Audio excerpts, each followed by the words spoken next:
প্রতিদিন মাছ মাংস খেতে খেতে মুখের রুচি যেন হারিয়ে গেছে।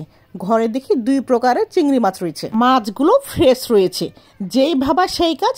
মাছ মাংসকে সরিয়ে আজকে চিংড়ি দিয়ে রান্না করবো নতুন পদের একটি খাবার। এর জন্য নিয়ে নিয়েছি আধা কিলো ঢেঁড়স। ঢেঁড়সগুলোকে পানিতে ভালোভাবে ধুয়ে নিয়ে ভালোভাবে পানিতে ধুয়ে নেওয়ার পরে চাকুর সাহায্যে ঢেঁড়সগুলোর আগা মাথা ভালোভাবে কেটে নিয়েছি। মানে ঢেঁড়সগুলোকে 2-3 পিস করা যাবে না, আমি আস্ত ঢেঁড়সে রেখে দেবো। সবগুলো ঢেঁড়স কেটে নেওয়া হয়ে গেলে নিয়ে নিয়েছি গোটা 3 আস্ত আলু। আলুগুলো চোচা ছিলে ফালি ফালি করে চাকুর সাহায্যে কেটে নিয়েছি। ওগুলো কেটে নেওয়া হয়ে গেলে ঝাঁকায় উঠিয়ে ধুতে দিয়ে দিয়েছি। এরপর নিয়ে নিয়েছি 7 থেকে 8টি আস্ত পেঁয়াজ। পেঁয়াজগুলো একেবারে কুচি কুচি করে কেটে নেওয়া যাবে না, আমি একটা পেঁয়াজকে 4 টুকরো করে ফালি ফালি করে কেটে নিয়েছি। পেঁয়াজ কেটে নেওয়া হয়ে গেলে 200 গ্রামের মতো চিংড়ি মাছ নিয়ে নিয়েছি। এরপর চিংড়ি মাছগুলো ভালোভাবে বেছে নিতে হবে। চুলাতে কড়াই বসিয়ে তেল গরম হয়ে আসলে আগে থেকে কেটে রাখা ঢেঁড়স এবং আলু দিয়ে দিতে হবে। এখানে প্রথমে আলু দিয়ে 2 থেকে 5 মিনিট ভেজে নেওয়ার পরে ঢেঁড়সগুলো দিয়ে দিব।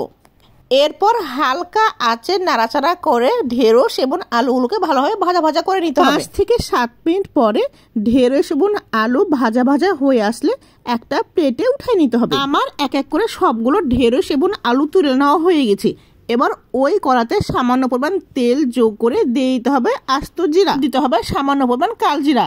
এরপর দিয়ে দেবো আগে থেকে বেছে রাখা চিংড়ি মাছগুলো। 2 থেকে 5 মিনিট চিংড়ি মাছগুলো ভালোভাবে ভাজা ভাজা করার পর দিয়ে দিতে হবে লবণ, মরিচের গুঁড়া, হলুদের গুঁড়া, ধনিয়ার গুঁড়া, সাথে যোগ করতে হবে সামান্য পরিমাণ আদা রসুন পেস্ট।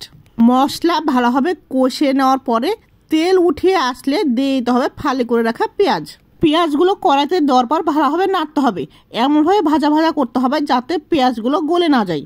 পেঁয়াজ অল্প পরিমাণ কষিয়ে নেওয়া হয়ে গেলে আগে থেকে ভেজে রাখা আলু এবং ঢেঁড়স ভাজা দিয়ে দিতে হবে। ধীরে ধীরে সবগুলো ঢেঁড়স এবং আলু কড়াইতে বসিয়ে দিতে হবে। সবগুলো ঢেঁড়স এবং আলু কড়াইতে দেওয়া হয়ে গেলে খুন্তির সাহায্যে ভালোভাবে নাড়াচাড়া করতে হবে।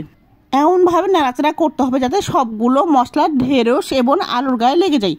3 থেকে 5 মিনিট কষিয়ে নেওয়ার পরে 1 কাপ পরিমাণ পানি দিয়ে দিতে হবে, সাথে 5 থেকে 6টি কাঁচামরিচ অ্যাড করে দিতে হবে। 5 মিনিট ঢাকনা সাজা ঢেকে দিয়ে জিরা গুঁড়ো দিয়ে সব শেষে নামিয়ে নিতে হবে। এই তো রেডি হয়ে গেছে ঢেঁড়স এবং চিংড়ি দিয়ে রান্না করা আলুর তরকারি। সবজিতে রয়েছে অনেক রকম পুষ্টিগুণ। যারা কখনো এইভাবে ঢেঁড়স রান্না করে খান নাই তারা একবার হলো এই রেসিপিটি ট্রাই করবেন।